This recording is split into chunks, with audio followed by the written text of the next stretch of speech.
Well, I love Loris because the people have been good to me and my family, my immediate family, my entire life. And it's a fun city to be a part of. A lot of heart in the city. I was born with some medical issues and had 24 brain surgeries throughout my childhood. You know, whether it was a 4 o'clock, in the morning, emergency trip to Charleston, our local gas station, would make sure the pumps are available for us to, pump a full tank of gas in, charge it to the account, we pay it off whenever we were able to. Or the eye doctor, he'd come into the office at 3 o'clock in the morning and check see if I need to actually go to the hospital or not.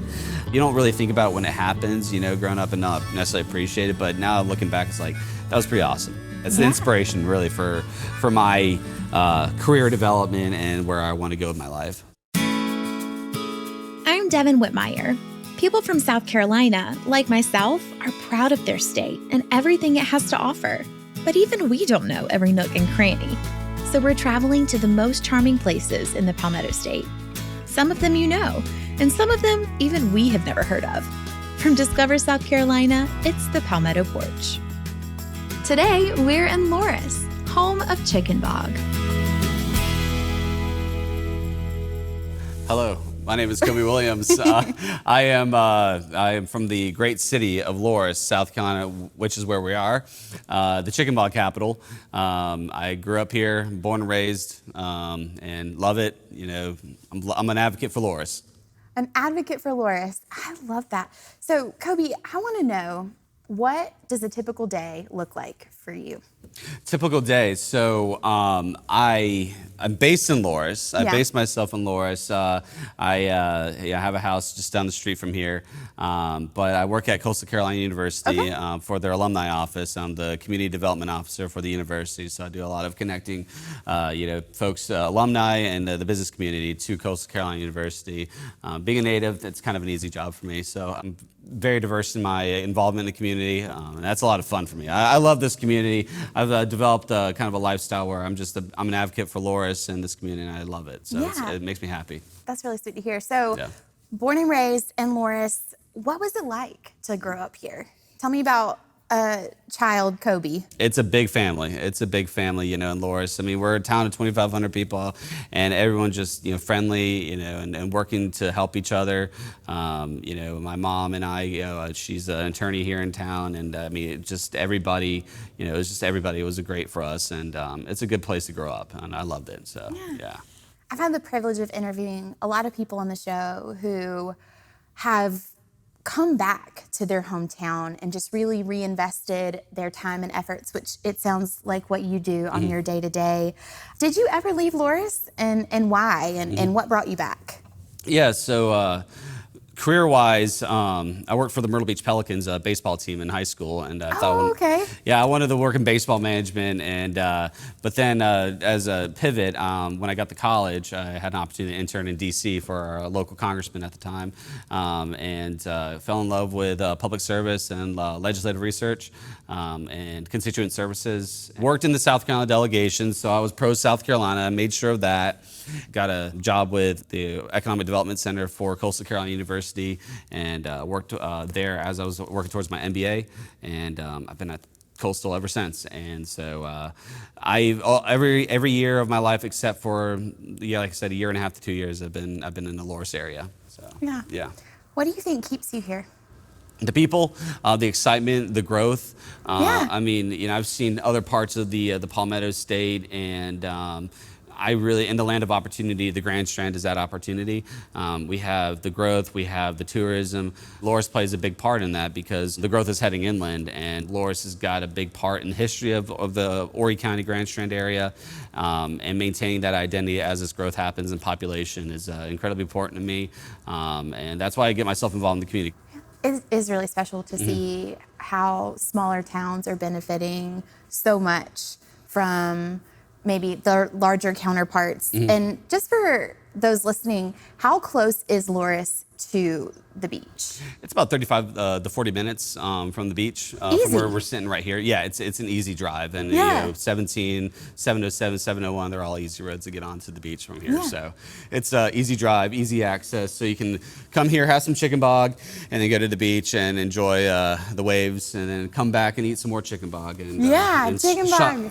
Shop, eat, live, Loris. Eat, live, Loris. Oh, you're good. You're good. Yep. Okay. There is a lore, a fascination, and it is why Loris is famous. I need you to tell us about chicken bog. What is it, and what is the fascination and story behind it? Cool. Okay, so chicken bog is rice, chicken, and sausage. Simply that. And it's a very easy dish. Loris, back in the 1800s and the early 1900s, about up to 1950, we were, and we're still a big agriculture town, but that was our industry, agriculture. And so that was an easy dish to make. Chicken bog is easy and cheap, and the story that Loris plays in the chicken bog is back in 1980 we started the Loris Bog Off, and that's where it started as a simple competition among everybody in the county, and it grew into something to now we have 45,000 people come out here every year. Third Saturday in October 19th this year will be the Bog Off. Every restaurant in town has chicken bog. We have events throughout the year that surround chicken bog, so we embrace it. Yeah. Is there a particular spice that you appreciate in your bog, or a sauce that you like to add to it? Anything local. Okay. Yeah, I'm a basic, person when it comes to, a basic fan when it comes to chicken bog, rice, chicken, and sausage. I'm an originalist when it comes to that. Do you know, in terms of the history of chicken bog, do you know who created it originally? So it was a farm dish, and it comes from directly from Perlo, which is a low country dish, and the farmers, caught on the trend up here in the Grand Strand Waccamaw region, if you will, because it covers the 3-county area: Horry County, Georgetown County, Williamsburg County. But it's simple to make, it's a farm dish. So, but who started the Bog Off though? Singleton Bailey. He was a member of the chamber. He's still a very active member of this community. He started the Bog Off, and we credit him to starting the Loris version of chicken bog and the Bog Off, making it popular. Yeah. Can you tell us about the first time that you had chicken bog? Do you remember as a kid? So I don't know science that well, but the first time I guess I technically had chicken bog was 2 weeks before I was born, the 1995 Loris Bog Off Festival, and my mom was a judge in the competition. So she said she had 50 or 60 plates of chicken bog. Tried them. I don't think full plates. So I think that would be considered the first time I had chicken bog. Even in the womb. Even in the womb. It was ingrained. It was ingrained in my life. So yeah. There are obviously a lot of restaurants that make chicken bog. It's such a huge part of this community, and a lot of people that maybe come to the festival. What are some of the true hot spots that you've got to try when you come to Loris for chicken bog? Every restaurant in Loris has chicken bog. Really? They all have chicken bog. We have a hashtag Boggin every day, and you can literally bog Monday, Tuesday, Wednesday, Thursday, Friday, Saturday, and Sunday every day. Different restaurants. Wow, that sounds amazing. Yeah, Is it lunchtime? I'm hungry. I'm ready. I'm ready. I have every intention to get some chicken bog out of this. Boggin every day. Boggin every day. You can get bog everywhere, and they're all great people in Loris. So let's talk about the Bog Off. Okay. If someone's coming to Loris for the Bog Off, which you've mentioned happens in October, what are they going to experience? What are the ways that they can encounter and try chicken bog? So we have the chicken bog cook-off. That's the staple of the Bog Off, and you can we sample the different dishes of the different people's chicken bog. About 50 people have entered so far this year for this Bog Off. 50? Yeah, 50. And then Okay. we have judges, a panel of judges that are, it's very secretive of who they are, that judge the bog, and we have a bog winner. Yeah. So when you get to the Bog Off, you need to go and get some samples of the chicken bog, but then you can also go to all the restaurants in town that everyone will be doing chicken bog that day, the same day. The Bog Off itself, also we have a car show. That's Okay. a lot of fun. It's actually so popular that we have a separate car show also in the spring called Small Town Big Show. It's an awesome time. What kind of cars? My dad is really into cars right now. He's like obsessed with Corvettes, and that's become his whole personality, that he wants to go to car shows. So I'm just curious. Classic cars, sports cars, every kind of car possible. I mean, Yeah. Mustangs, Ferraris. I'm sure we're gonna have a Cybertruck in there this year. Those things are wild. They're very wild. Exactly. Yeah. Yeah. A car show in itself. Yeah. Just watching them go down the street. But we have about 200 cars that enter the Bog Off car show, and then for the separate car show in the spring, about 300. So all of downtown Main Street, Loris, is filled up with cars, and it's beautiful. It's awesome. I love it. So See, it's beautiful. Can you just describe like some of the sights and sounds of Loris as someone's walking in, maybe on a regular day, maybe at the Bog Off? Yeah. So at the Bog Off, we have kids rides. We have petting zoos. We have obviously the chicken bog related events. Mountain Dew guzzling competitions. Everyone laughing about that. Yes. Yeah. Wait, can you repeat that? Yep. Mountain Dew guzzling contest. Guzzling. Contest. I think it's guzzling. Well, true. Yeah, Southern. yeah, it was Southern. You would just take Mountain the G Dew off. guzzling. Yeah, that's Mountain sort of Dew thing. guzzling. My husband and son would be in for that. Yeah. Hey, please describe. And Explain. so you're given actually a bottle, like a glass bottle, a classic glass bottle that you drink after a nice long day on the farm, and whoever drinks the Mountain Dew the fastest wins. That sounds so fun. Yeah, and I know. Is it very competitive? It is competitive. And believe it or not, she's not going to guest star on this show, but my mom also has won a few times. And if you see her, she's a connoisseur of this. She is, but you would not think she would actually win that. But yeah, looking at her, but yeah, she could win. Yeah, she's won before, I think 1 or 2 times. Guzzler. So, yeah.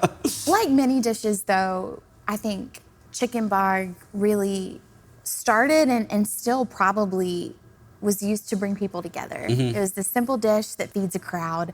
How do you still see that happening today in Loris? Yeah, so chicken bog, was the dish that people would eat at the end of the day after a long day on the farm. Whenever they were, whenever agriculture was a big part of our economy. But now it's just a way for people just to come together and enjoy each other's company. When my mom makes it or my family makes it, it's when we have big parties at our house, and it's just a way for people to get together and enjoy each other's company. So it's not just at a restaurant. People are making this in their homes too. Oh, It's yeah. It's just part of your culture. It's part of the culture, Yeah. exactly. Yep. So you've called Loris your home your entire life. What would you say is the spirit of this town? The spirit of this town is the people. The people are what makes this town unique and special. There's very nice people in this town. Always open arms. Reaching out to bring you in. That's the slogan of the town. And I really believe in that because people are, reaching out and inviting people into the Loris community and being hospitable, Southern hospitality. Yeah. Is there anybody in particular, like besides yourself, who when you're bringing friends to town, we're going to go here because I want you to meet this person, or a story that stood out to you of that community and that hospitality taking place? So Shorty's, that's where I usually take my my friends from out of town. And I actually hosted a group of my friends from Georgetown County for lunch there a couple weeks ago. And not just because of the chicken bog, but the Connors who own Shorty's Grill. They're great people. Characters, they're awesome people. And Nick Connor is funny as all get out. And Gage is good people. Miss Betty is awesome. Shorty himself, he's a great guy. So I always enjoy bringing them to Shorty's and my friends to Shorty's and introducing all those people. So yeah. Yeah. It's like you're taking them to an extension of your own Exactly. kitchen. Well, family, and it just I consider all those people my family. They're good people. So just showing everyone the extended family. Yeah. Loris is a great place to raise a family and to call it home. You know, you can go to the beach, go enjoy the hustle and bustle of Myrtle Beach and North Myrtle Beach, but at the end of the day, come home to Loris, enjoy some chicken bog at Shorty's Grill at Richie's or at Backstreet Cafe or Ernie's or any of those places here in Loris, or come to Downtown Tuesdays, which is one of our big events here in Loris where we shut down Loris, have a big old festival of different themes every week. You know, and at the end of the day, just come home to Loris and be with the people here and just be comfortable and be yourself. Yeah. Yeah. What about Loris specifically has you really excited right now? I love that we're embracing chicken bog. You know, it's more so now in being in the age of social media. You know, we're pushing that out. We're promoting it. We're promoting ourselves as being the chicken bog capital world. We're getting people excited about it. Mm-hmm. We love that, and we love that people are starting to more associate widely Loris with chicken bog. Obviously, your community is really important to you. That's evident just with talking to you here and all of the organizations and civic interests that you clearly have. Why do you think it's so important for people to invest in their community, whether that's time, finances, or just, you know, your effort? Well, you know, it's all about, you know, giving back to those who have invested in you. And I've taken that mindset seriously in my personal life. I can't speak for everybody else, but for me, just personally, there's been a lot of investment made into me, and the people have been good to me in my life. And I have a certain, you know, craft, a career that's being developed where I can really just invest myself into being an advocate for the chicken bog capital, and you know, that's my role, and that's kind of where I come from, and why I'm excited about Loris and why I love this town. So yeah.